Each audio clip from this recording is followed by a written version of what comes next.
terkait adanya Kongres Luar Biasa atau KLB yang dilakukan secara ilegal, inkonstitusional oleh sejumlah kader, mantan kader yang juga bersekongkol, berkomplot dengan aktor eksternal. Saya tentu berdiri di sini tidak sendirian. Mungkin terlihat saya hanya didampingi oleh Sekretaris Jenderal saya, Bung Teguh Rifki Harsha, disaksikan oleh beberapa pengurus DPP Partai Demokrat, tapi sejatinya saya berdiri tegak di sini, mewakili jutaan kader dan simpatisan Partai Demokrat di seluruh wilayah tanah air. Mewakili 34 Ketua Dewan Pimpinan Daerah atau DPD di 34 provinsi dari Aceh sampai dengan Papua. Mewakili Ketua DPC Dewan Pimpinan Cabang di 514 kabupaten dan kota. Juga mewakili ribuan anggota fraksi Partai Demokrat, baik di tingkat pusat DPR RI maupun di tingkat daerah, provinsi, juga kabupaten dan kota.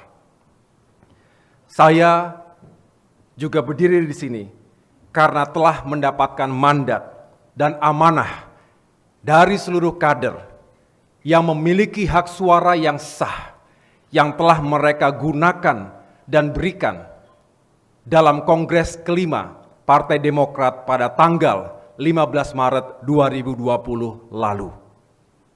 Kongres yang sah, kongres yang demokratis, dan juga telah disahkan oleh negara, oleh pemerintah, oleh Kementerian Hukum dan HAM.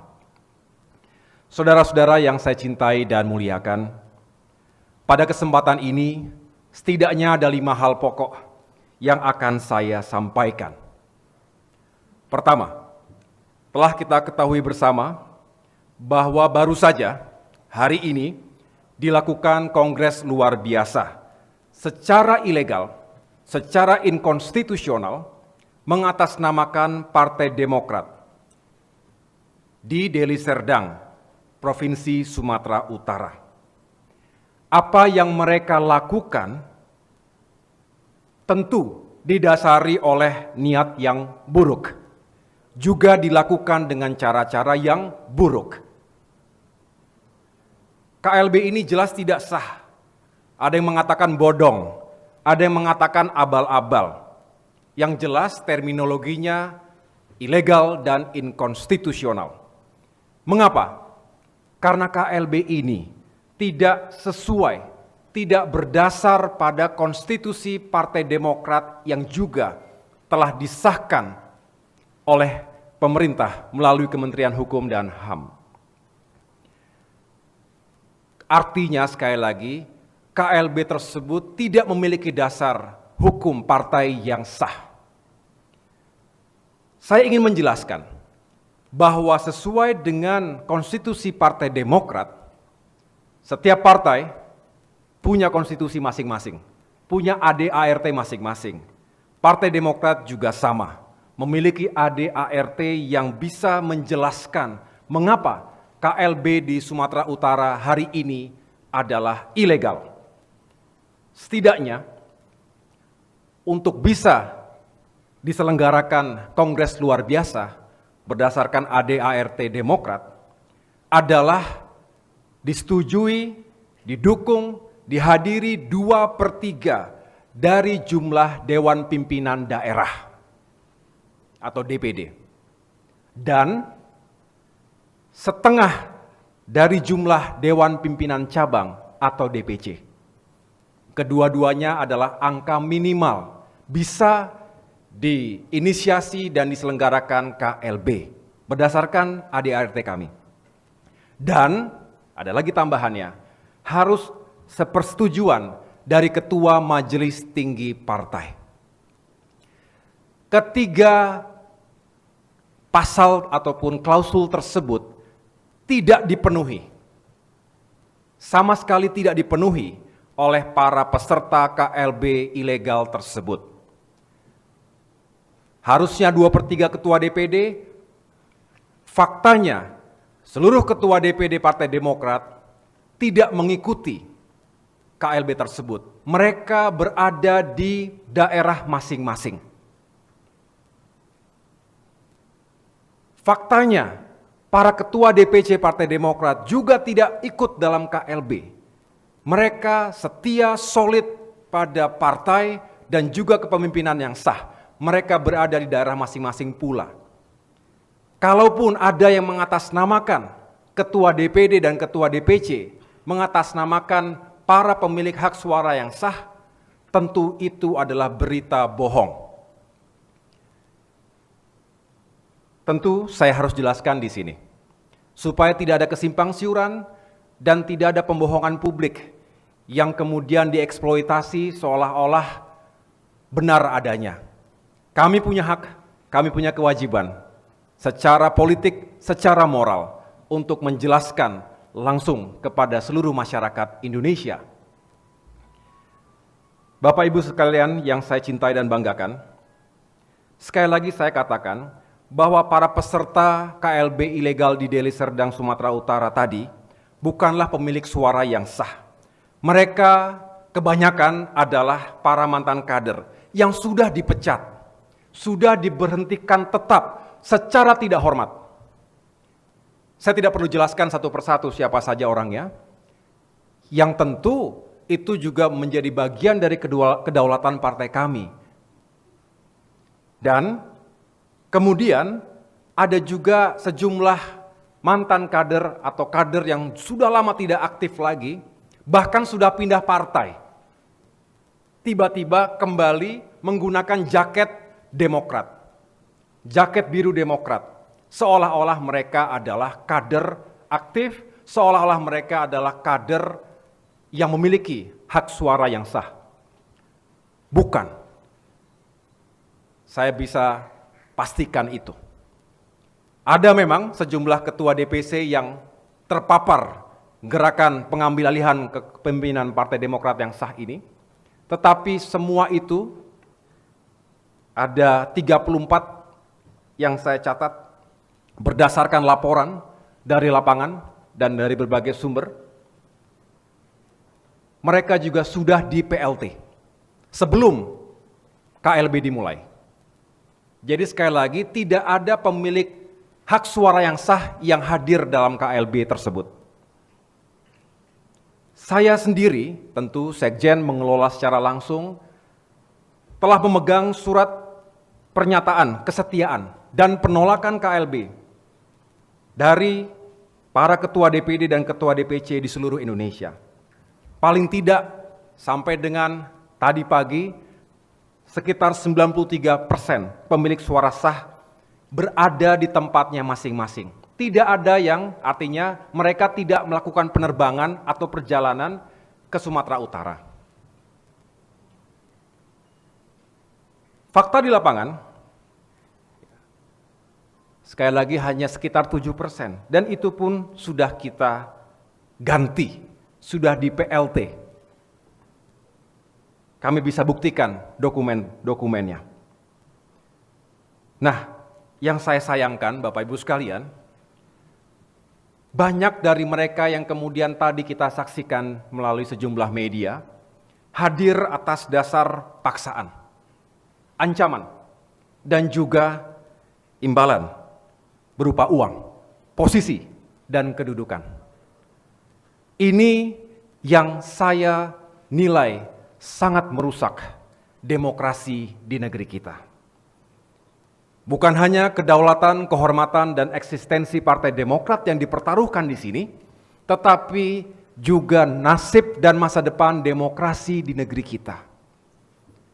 Apa jadinya kalau ada aktor-aktor tertentu yang merasa memiliki kekuatan politik, kekuatan uang, lalu bisa berbuat semau-maunya, sewenang-wenang, mengambil alih partai politik yang sah dan berdaulat dengan cara-cara yang tidak legal tadi.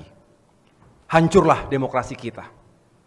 Artinya kami di sini bukan hanya ingin menyuarakan hak yang dimiliki oleh Partai Demokrat, tapi juga ingin menyuarakan perjuangan kami untuk tetap menjaga demokrasi hidup dengan baik di negeri kita. Ini tekad dan komitmen kami, seluruh kader Partai Demokrat. Saya juga ingin mengangkat fakta bahwa tadi ada orang-orang yang telah berada di tempat yang lain, di partai lain. Kemudian mereka yang bukan anggota Partai Demokrat, yang jelas-jelas tidak punya KTA, terus tapi langsung diakui menjadi anggota, bahkan kemudian bisa mencalonkan diri atau diminta menjadi ketua umum, tentu ini melecehkan administrasi, aturan, dan segala prinsip yang diyakini dan digunakan oleh Partai Demokrat selama ini. Demi ambisi pribadi, demi kepuasan politik semata, demi agenda yang kita tidak tahu sampai sejauh mana itu ia akan lakukan. Saya ingin menyampaikan, Bapak Ibu sekalian, semoga semua fakta tadi tidak dibelok-belokkan, bahwa KLB ini ya bisa dikatakan dagelan. Saya sih tidak bisa terima dengan akal sehat sebetulnya. Tetapi ya sudah terjadi, dan kami yakinkan bahwa itu semua akan kami hadapi dan kami lawan, karena kami punya hak dan kewajiban menjaga kedaulatan Partai Demokrat. Jangan cederai akal sehat. Jangan injak-injak etika, moral dalam politik yang berkeadaban. Hal kedua, Bapak Ibu sekalian, mengingat para pemimpin di tingkat DPD dan DPC kami solid, maka siapapun yang mengaku membawa surat kuasa mengatasnamakan DPD dan DPC, saya pastikan bahwa surat kuasa itu adalah palsu dan melanggar hukum. Tindakan itu jelas ilegal dan tentu akan kita lakukan langkah-langkah hukum terhadap itu. Saya mendapatkan laporan, saya berkomunikasi langsung, menyapa langsung, bertanya langsung, dan mendapatkan penjelasan langsung dalam bentuk statement, deklarasi dari para pimpinan DPD dan DPC, pemegang suara yang sah, bahwa mereka setia dan bulat tekadnya untuk tunduk pada partai yang sah sesuai dengan hasil Kongres kelima tahun lalu. Hal ketiga, Bapak Ibu sekalian, sebenarnya mungkin tidak semuanya tahu, kami telah berupaya mencegah terjadinya KLB ilegal ini. Juga mengingatkan pemerintah melalui surat resmi yang telah kami kirimkan kepada sejumlah pejabat negara, yaitu Menko Polhukam, Menteri Hukum dan HAM, juga Kapolri. Kami tentu menghormati beliau-beliau dan kami anggap bahwa beliau-beliau tersebut memiliki kewenangan dan kepentingan untuk menjaga stabilitas politik, keamanan, juga stabilitas sosial atas dasar nilai-nilai hukum dan keadilan yang berlaku di negeri ini.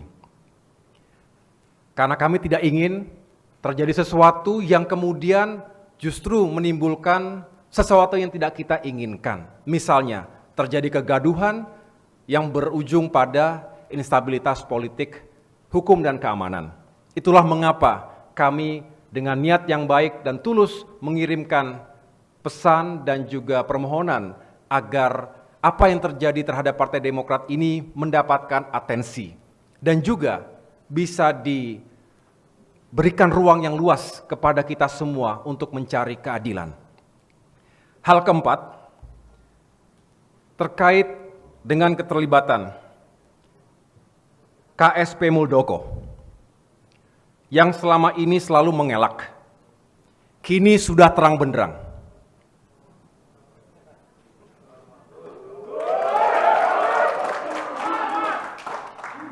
Terbukti ketika diminta oleh para pelaku GPKPD, Gerakan Pengambil Alihan Kepemimpinan Partai Demokrat, tadi kita saksikan, kita dengar bersama melalui sejumlah media, walaupun acaranya tertutup, tapi bisa kita ikuti bahwa yang bersangkutan, KSP Muldoko, menerima ketika diminta untuk menjadi Ketua Umum Partai Demokrat versi KLB Sumut. Kita dengar bersama tadi, saya yakin teman-teman media juga sudah menyaksikannya. Tentu, apa yang disampaikan oleh KSP Muldoko tadi meruntuhkan seluruh pernyataan yang telah diucapkan sebelumnya. Yang katanya, ia tidak tahu menau, tidak ikut-ikutan, tidak terlibat, bahkan mengatakan semua ini adalah permasalahan internal Demokrat. Faktanya, KSP Muldoko bukan kader Demokrat. Jadi jelas bukan hanya permasalahan internal Demokrat. Segelintir kader, mantan kader yang tadi semangat sekali melakukan KLB di Sumut, tidak mungkin punya semangat dan kemudian keyakinan kalau tidak mendapatkan dukungan dari KSP Muldoko. Jadi, sekali lagi saya mengatakan bahwa apa yang ia sampaikan selama ini, ia pungkiri sendiri. Melalui kesediaannya menjadi Ketua Umum Partai Demokrat abal-abal, versi KLB ilegal.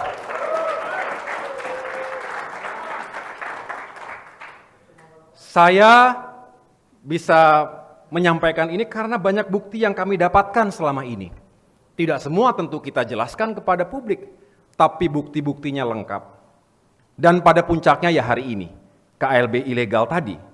Maka artinya memang sejak awal motif dan keterlibatan KSP Muldoko ya tidak berubah, yaitu ingin mengambil alih kepemimpinan Partai Demokrat yang sah, menggunakan cara-cara yang inkonstitusional, serta jauh dari moral dan etika politik. Kini, saya mempersilahkan kepada seluruh masyarakat Indonesia yang sangat saya cintai dan muliakan untuk menilai sendiri sikap dan perilaku tersebut. Bagi kami,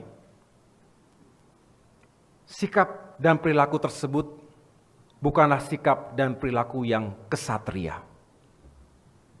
Bukan juga sikap dan perilaku yang bisa dijadikan contoh yang baik bagi seluruh masyarakat Indonesia, juga bagi generasi muda Indonesia.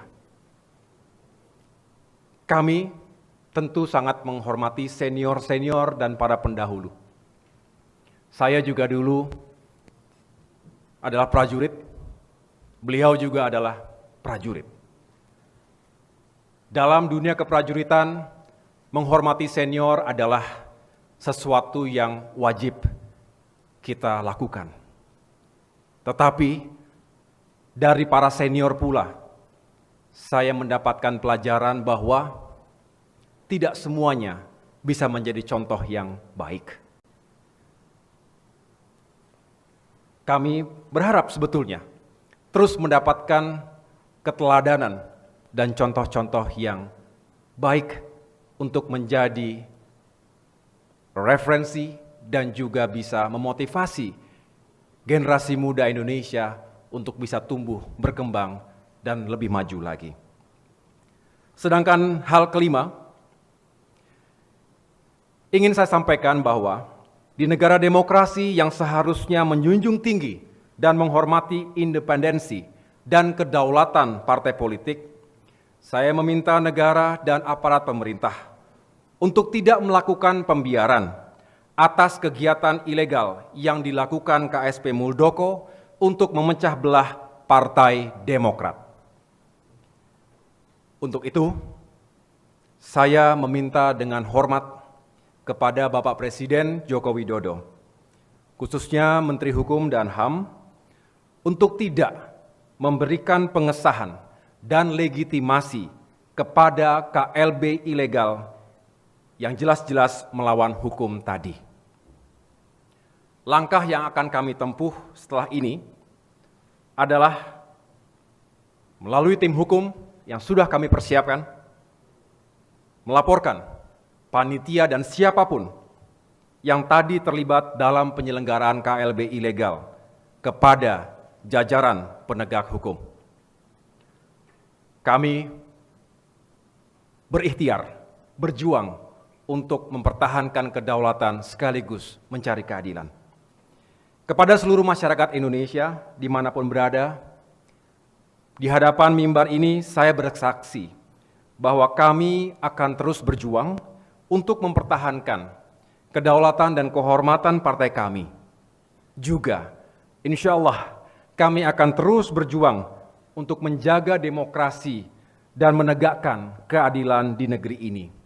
Kami mohon doa dan dukungan dari seluruh masyarakat Indonesia.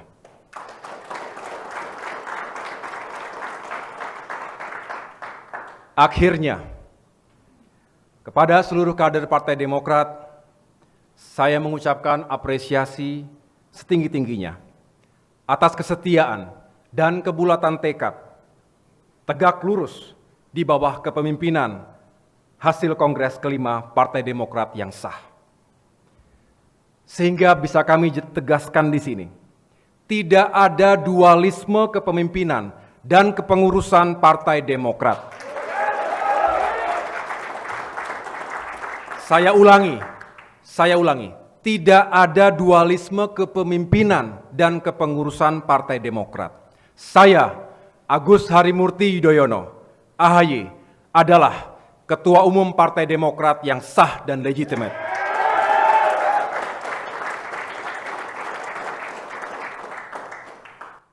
Konstitusi kami, ADART kami juga tidak berubah. Berdasarkan Kongres kelima 15 Maret 2020 yang telah disahkan oleh Kementerian Hukum dan HAM.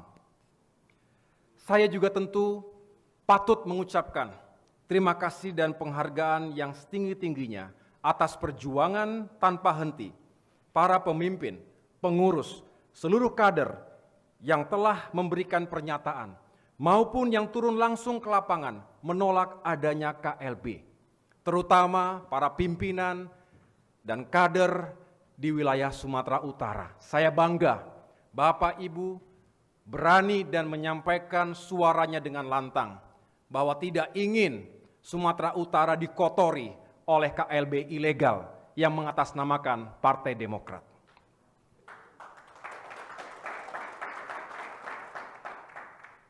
Saya tentu berharap kita semua dapat terus